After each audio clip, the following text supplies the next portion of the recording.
Improvisation. It's a tricky area for game masters. On one hand, you want to do session prep. You want to get ready to run the most awesome session possible. You're going to get your maps together. You're going to get your enemy stat blocks, maybe prepare a few monsters, maybe going to have a few story plot hooks ready. But at the end of the day, you never know what your players are going to do. It's highly possible that they're going to lead off of the trail that you thought they were going to go down and go do something completely different. Hence, improv. Now, improv is one of my favorite aspects of the game. In fact, I love role-playing NPCs. I love coming up with awesome encounters, but really, when it comes down to it, improv is probably what makes D&D one of the more exciting hobbies for me. I love the idea of jumping into a game, not knowing what's going to happen, and then using my improvisational skills to make that feel cohesive and seamless as I fill the pixels in around the characters. But here's where improvisation can be a little bit tricky.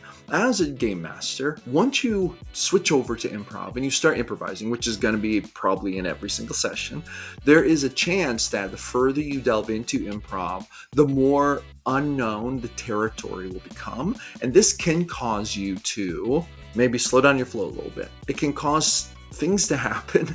You might make things happen that to the players seem like, what is going on here? It can be challenging to make improv fit seamlessly into your planned material. And sometimes players might start to get the thought, man, did the GM even prepare anything for us? Even though they went off murder hoboing and the GM's having to deal with it. Those pesky players, am I right? Anyway, long story short, when you go to improvise as a GM, you want your players to feel like you had that all planned out, which will seem amazing because to your players, this will make you look like an absolute wizard.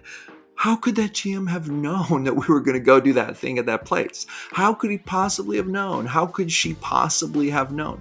This is what you want your players to say. This is the kind of stuff that you want your players to say about you. And there's a reason for this. It's not just to pump up our own ego as game masters. It's because we want to provide a pretty seamless experience. We want to provide a fun game. We want to craft the story narrative surrounding the characters. We want to craft the pixels around them in such a manner that they are truly quite mesmerized by the storyline, very inspired to roleplay their characters, and empowered to create amazing plot arc narrative trajectories based on those pixels and on the stuff going on. So how do you overcome the problem to get past it to the solution? How do you overcome the problem with improv where it can feel unprepared and cross over into that territory where improvisation feels prepared, where the players literally cannot tell the difference between your improv and your planned encounters, your planned world state stuff, lore, etc.? Well, this is a great question, and I've got 3 tips for you today for how I do this. Now, I love to improv, and I do a lot of it, and there are times when I probably rely on it too much. There are times when I probably have definitely in the past underprepared and overly relied on improv. With that being said, there was always a very decent chance, probably like an 85% chance, that approach was going to lead to funner games than if I tried to do a bunch of prep. When I've in the past tried to do a bunch of prep, it's often led me down strange roads where encounters get kind of clunky as I'm trying to fit everything in. Needless to say, there is a balance between prep. You do some prep, but then there's going to be a lot of improv, and you want to blend them seamlessly. So let's start out with tip number 1 for how to make improv feel like a seamless part of your session prep. Make it feel like you were prepared for this days ago before the players even decided they were going to do it, which will obviously make you some kind of fortune teller or wizard, which is awesome because that's exactly what you are, right? Wink, wink. Here is tip number 1. First, it is totally possible to let the players lead the way when you move into improv territory. And to be really honest, this is probably the best tip and the best mind shift you can do to help you make your improv feel more like a scripted, planned part of the adventure. And here's what I mean by this. So let's say, for example, that your players decide to go somewhere just random. Like, let's say that you planned out a village, but they just run right through that village and keep on traveling. And you go into unknown territory. So you think to yourself, well, all right, like I had a whole session planned in the village, but now we're beyond the village. Okay. You can buy yourself some time to make a plan actually by letting the players just lead the way. You can say to the players, okay, so you know that this road goes according to your map, 50 some miles. What would you like to do? Describe for me, how you plan to break up your day. If you're going to do the whole day traveling, now I'm not asking you to role play it out right now, but I'm just asking you as players what your character's plans would be getting ready to move onto the road. And the reason I'm asking is because there are some timeline things that are kind of important that I want to see if they line up. You know what I mean? So you're kind of basically asking the players to take some time to describe their plan. They will love this. This is awesome because they're here to make a plan. They want to ride up the road and do cool things. But while they're describing this to you, you can write it down and your mind can be rolling, just rolling. And you can have time then. You've bought yourself at least maybe 5, 10, 15 minutes to come up with what could be happening. And then another thing that you can do is you can go even deeper with this. So when the players give you their plan, if their plan's sort of basic, if they're like, we're just going to ride until we reach the next village or we find something, you might ask yourself, now here's an important question. Are you going to make any effort to keep a lookout while you ride? And if so, describe for me how you're going to do that. Now, what this does is this makes them a little bit paranoid. And then they start rethinking that thing. And they're like, oh my, should we be having a lookout? If so, how should we do it? And once again, what this does is it buys you another layer of time to plan out what's going to happen. Now, with that being said, I do have a resource that can help you. I have a free ebook that I offer called The Ultimate Plot Randomizer. It actually high key fits in perfectly with this. Sometimes you need to get some inspiration fast. So this is an ebook that I created called The Ultimate Plot Randomizer. And basically it is a set of 4 D100 tables that let you random roll plot hooks on the fly. I offer this for free when people join my email list. If you join my email list, link is in the description, you'll get an email within literally seconds, it comes automatically, that'll have the download link for this ebook embedded in it. It's free, doesn't cost you anything, and you get on my email list. And I email out cool TTRPG tips and things during the week, so it's pretty cool. But it's got 4 D100 tables on it. So there's a hook table, there is a complication table, and there is a climax table, okay? And there's also a wild and wacky table that you add crazy unforeseen things that your players would never see coming. And basically what this allows you to do is this is a tool. This is one of the types of tools that I use in those moments when I bought myself a little time. I might slip this out of my gear. And as they are explaining to me how they're going to basically watch the sides of the road while they're riding and stuff, I'm going to be secretly, as I listen to them, sometimes when they say things, I'm going to be like, hold on 1 minute. I'm going to make a roll.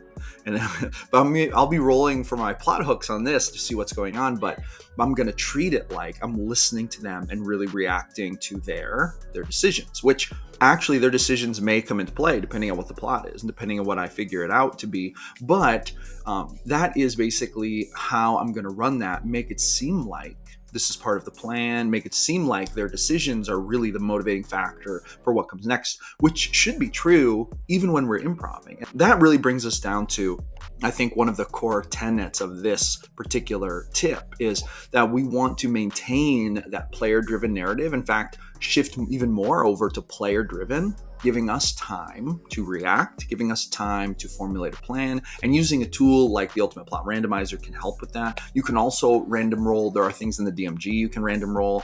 You could even flip open the player handbook or the monster manual and random roll something and come up with a quick encounter, and then you use your imagination to build off of that. But the thing is that if you give yourself a little time to compose yourself by letting them take the lead and push the narrative and tell you what's going on, boom, they might even give you some inspiration you can use, okay? So that's tip number 1 right there. Tip number 2 is what I call the delayed event technique. So sometimes something you're primed for something to happen. You want something to happen. It's time for an encounter. It's time for the players to find something. It's time for something to happen. It's time for a little drama or conflict.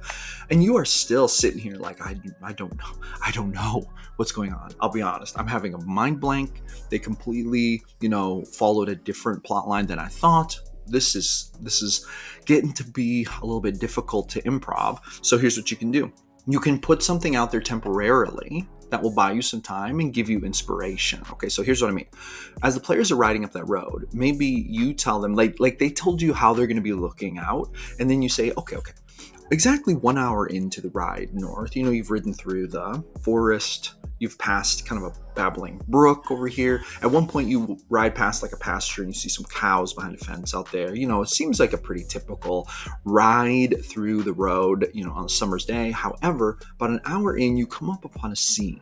Now, you're in the front. Roll me perception checks real quick. Get them to roll perception checks. It's like, okay, here's what you see. You see that there are some ravens up on the road ahead, and you see that they seem to be eating something. What would you like to do? And maybe they're going to say, well, we're going to ride up and check it out, but we're going to keep watch. We're going to really watch what's going on. It's like, okay. As you approach, you get this foreboding sort of feeling, like things get tense. You can see that there's definitely some kind of carcass or something that the ravens are eating. Do you want to get closer? And they maybe say, yeah, we're going to get closer, but I'm going to ready my bow. It's like, okay, good, you're readying your bow. Is anyone else readying anything? Like, let them think, whoa, what the heck, right? See, what you're doing here is you're continuing to push it on the characters. You're continuing to let them decide what's happening.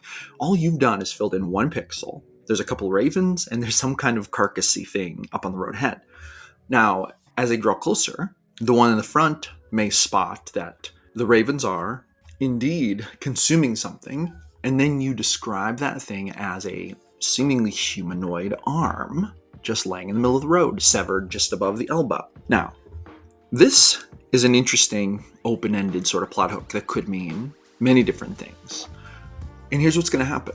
Your players are probably going to investigate it. Your players are probably going to try to figure out what happened. Your players are going to at least put a little bit of interest into this.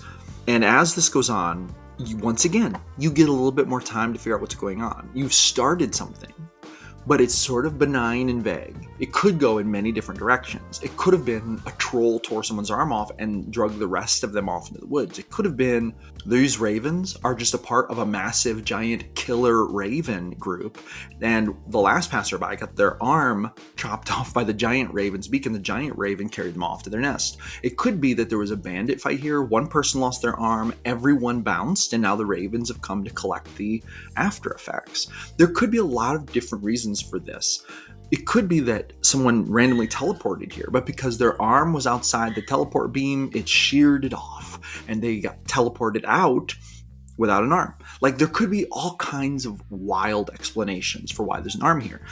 The good news is that right this second, you don't have to necessarily decide. Now, as they investigate, you are going to choose one detail at a time. For example, they might say, what does the skin look like? Can we determine what type of creature it was based on the skin? For example, if it's scaly, maybe it was a dragonborn. Or if it's, looks like a dark elf skin, then maybe it was a drow. If the hands look particularly slender, it might have been an elf or such and such. If it has jewelry and painted fingernails and the hands look especially feminine, maybe it was a female creature. Whatever the case, right? So there are going to be details that you're going to need to come up with as the scene progresses, but you do have the ability then to, again, let it be player driven. So it's like, okay, you roll an investigation check, and tell me what you want to look for. Maybe they're gonna be like, I just want to pick it up and examine it. It's like, okay, roll me that, investigation check. And then you just describe the arm for them. And I don't know about you, but for me, the way that I do these types of things is I'll set this up. It buys me just a couple minutes, a couple seconds. But then I'll get an idea about what it is. And this idea might be zany. This idea might be really out there. This idea might be cool, or might be just a little bit normal. Okay, fine, whatever. Partly to be on the safe side, and partly because my instincts are usually correct about these things, I'm going to go with my first instinct. And in this case, I'm thinking troll attack. Like, that's what I'm thinking. So when they look at it, I'm going to be like, oh, this arm is mangled. You can barely make out, there's not much skin left on it. To be honest, the ravens have picked most of it off. You do see that there's a ring on one of the fingers. It's a little gold band. It's impossible to tell even the skin color because all the flesh has really been picked off. It's really just meat and bone at this point. And it's really impossible to tell whether, it's slightly delicate. It could be an elf or a half elf or a female human. It's really hard to tell. You're pretty sure it's not a dragonborn, but man, it probably isn't an orc, but all bets are really off. Aside from that, it could be really any humanoid. That it's a medium-sized humanoid. Right. But one thing that let's call your attention to the place where it was severed. You see that the bone seemed to have broke in a very brutal manner, suggesting it was literally been broken off, torn off, maybe by an animal bite. In fact, you do see some bites on the bone, right? So what I'm starting to explain here, what I'm starting to lead toward is this troll attack. Now they might look for clues around. So I think to myself, this was a troll attack. Now I don't know why the trolls did this. I don't know what their plan was. Like, keep in mind, this is all improv. So what I want to do next is I want to figure out, okay, let the players drive the narrative, but I'm going to start piecing together the scene from that outward, right? And I have a tool actually that can help you do that, and I'll show you exactly what I would use for this. Now, this is an ebook I created called The Ultimate Adventure Generator. It's a massive collection of 163 random roll tables to assist you in generating amazing TTRPG fantasy adventures. It's 310 pages long. It's very printer friendly, but what it does have is it has 16 chapters outlining basically random tables for any part of an adventure. So for this, what we're looking for is, so we know there's a troll attack, but we want to figure out what's next, right? So what we're going to do is we're going to go down to identify the main antagonist. Okay, so we're going to go to chapter 4, chapter 3, going to scroll past here. We're going to go all the way down to chapter 4, identify the main antagonist. And so here's what we're going to do. We're going to look at these tables: antagonist type, tyrant, king or queen. So we know it's a troll. This isn't really needed. Antagonist motivation. Okay, here's what we want. We want the antagonist motivation here, because we want to figure out if this is actually a normal troll attack or if this is a bizarre troll attack. So I'm gonna roll my dice here. We need the D12. All right, grabbing my dice. Gonna roll it. I rolled an 8. Madness or insanity? Okay, an insane troll. Well, that's wild. Okay. So we know it's an insane troll. Okay, what's the antagonist's weakness? Let's roll a d10 on that.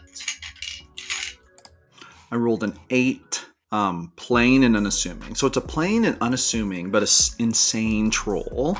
What is the antagonist base of operations? Let's roll okay, he's got a 7, a moving base, like a ship or a caravan. Okay, so here's what's going on. About an 1/8 of a mile, not very far at all. If they start to walk into the woods to the east, even just a little bit, and we're going to have a massive trail where the troll drug the body through there, like we're going to have there be a river just a little ways to the east. Following the troll's trail will bring the party there, and they're going to find that there is indeed a floating barge, an old floating barge that's sort of stuck on the rocks, and that is where the troll is living, on this barge. He's insane. He is plain and unassuming. Let's see what else we can find out. Villain nature. Let's look and see if we can determine the type of evil. Fanatical, driven by an extreme belief or ideology, justifying any action to achieve their goals. Interesting. Okay, now what is their goal? This is a good question, but let's roll on the antagonist's unexpected power real quick. Does the troll have an unexpected power? I rolled a 3. Reality manipulation. Alters the environment. Okay, here's what I'm thinking. This troll's insane because he was actually a wizard once. He got driven insane. On the barge, there's a little portal to another little pocket dimension where the troll has his lair. He is insane. He comes in and out of there, but on the barge that's stuck on the river, there is the gateway to it. Now I'm going to roll. I have a D100 table here for plug and play villain templates, and I'm actually going to roll on there to see if I can determine, so we know that the troll is fanatical, but what is he driven by? So I'm going to kind of use that table, I think. Let's see. I don't know. Let's roll on antagonist motivation, actually. For a 9, desire to achieve immortality. Oh, okay. This troll is fanatical in his bid to become immortal. He is insane. He has a little portal on a barge into a pocket dimension he created back before he was insane. And he is trying to achieve his goals. Now, why did he attack this guy? I think that the reason he attacked this guy on the road was because he needed food. And if they follow the trail and they go to the barge, they're going to see the portal. And if they go through the portal, they're going to hear him muttering to himself about his fanatical goals and immortality as he breaks the body apart and is basically putting it in a soup pan, or maybe even eating it raw. Now, with that being said, if you'd like to grab this ebook, My Ultimate Adventure Generator, link is in the description. I just charge $5.99 for this, 310 pages, 163 random roll tables. As you can see, there's a table table for just about any part of building an adventure in it. I love random roll tables, so boom, you can grab that. It's on my personal bookstore. Wham bam done. And then you can use that as a tool to random roll some of these more intricate parts of the adventure. Like you can come up with a main plot hook with my ultimate plot randomizer, but then you can delve deeper into the specifics of the adventure with my ultimate adventure generator. That's how that works. With that being said, that is the direction we go in. Now, and here's the key. You need to make it feel like it was planned. You don't want it to feel like improv. So here's what you're going to do. When the players make decisions, you're going to say, whoa, what are you doing? You're going to pick up the arm. Okay, hold on 1 second. And then you're going to make one of the rolls on this random table behind your GM screen. And you're going to be like, okay, here's what you find. And then when they say, we're going to look for tracks, I'm going to be like, okay, 1 second. And you're going to roll for another thing on the random table, right? So you're not taking a moment and saying, hold on, everyone, I'm improving right now. Give me a minute to roll on some random tables. This sort of makes it feel a little thin and empty, in my opinion, because for players, you want to give that illusion. You want to give that immersion that makes them believe, wow, how did the GM plan this? How did he even know what we were going to do? How did she know we were going to bypass this village or whatever? Like, how could they have possibly known? Whatever the case is. So you want to make these random rolls incognito, right? Keep your tools, keep your ultimate adventure generator hidden behind your GM screen. Make your random rolls periodically as if you're making rolls based on what the characters are doing and, other things that are happening. And this will lead you to a place where you have fleshed out the remainder of that plot arc. You have a lot to go from. And then you can just improvise the in-between parts. And to the players, they're thinking, wow, what an interesting plot hook. Like, what the heck is going on here? And they may just choose to chase it. They may choose to pursue it. And guess what? Sometimes those random plot hooks, sometimes those ones that you came up with on the fly, end up being some of the most important ones, the ones the characters are the most excited about. And that's actually a great tip overall, is to let the players decide where they're going to go. They may see this arm and they may see the trail going off into the woods, and then they might be like, toss arm. Yep, we don't want any part of that. Let's keep going. And then boom, there's no reason to even continue that. See? But if you just start by filling in little pixels at a time and then moving outward, you can avoid a bunch of time spent fleshing that out when they weren't even going to pursue it, which is part of the beauty of improv. And that's going to lead us to tip number 3. And this is the final tip. And I think that this tip actually is perhaps a bit more situational and maybe even a bit sneaky, but it's this. Sometimes when you aren't sure what to do, when you have run out of planned material, when you are in improv territory, and you put the focus on your players, you let it be player driven. You just keep putting on the players. What are you going to do? Okay, you see this, you bide your time until you come up with the plan. Sometimes the players will give you the plan. Okay, sometimes you'll introduce like a little bit of something and you're not really sure where it's going, and then the players will start speculating, and this will inspire you. Friends, do not discount the value of the players guessing things, speculating, and then using that as fuel for creativity. Because sometimes what that leads to is you might think, and here's the fear, a GM might think, well, if I do that, that's lazy though, GM philosopher. Like, they're going to be like, oh, we said this and that's what you did. No, that's not how we play it off. That's not how it usually goes at all, unless you just outright say so. What it looks like is they go along and then the one person is like, I knew it, I said it. And then you're kind of like, give them a smirk, like, you were right. You called it early, right? It was all part of the plan, right? It's all part of the plan. This helps it to feel real. This helps it to feel immersive. And then it doesn't make it feel like they decided the story, even though they kind of did decide the story, which is not a bad thing. Sometimes players speculate things that are actually really good ideas. They speculate things that make you think, wow, I didn't even think about that. That's a really good idea. And running with that, or at least taking it and running with a part of it, or even just using it to inspire you, is great fuel for imagination. So anyway, there you go. There are my 3 biggest tips for how to make improv feel like it is not improvised, how to make it flow seamlessly with the rest of your session, with your prepared material. And listen, friends, this is awesome stuff. Do not shy away from improv. Some of the best D&D scenes of all time ever in my games have always been spurred on by improv. In fact, I give it like probably 70% of the most memorable things that have happened in my games have happened as a result of improv, versus maybe 30% of the most special things that happened because of meticulously planned things. Improv is king, really, when it comes to D&D. You really can't beat it because it allows you to make decisions moment by moment that best fit the story narrative that the characters are embarking on. And that's really that's what makes it so powerful and fun and awesome. So there you go. That's all I have for this one. Hey, roll some D100s for me at your next game. And thank you so much for joining me. I'm here every single day, 6 a.m., 7 days a week, creating videos about the best game in the world, D&D. And every weekday, Monday through Friday, I go live on YouTube for my GM Philosophy coffee break in the afternoon, and we talk about a topic there. So boom, I will see you awesome people on the next one.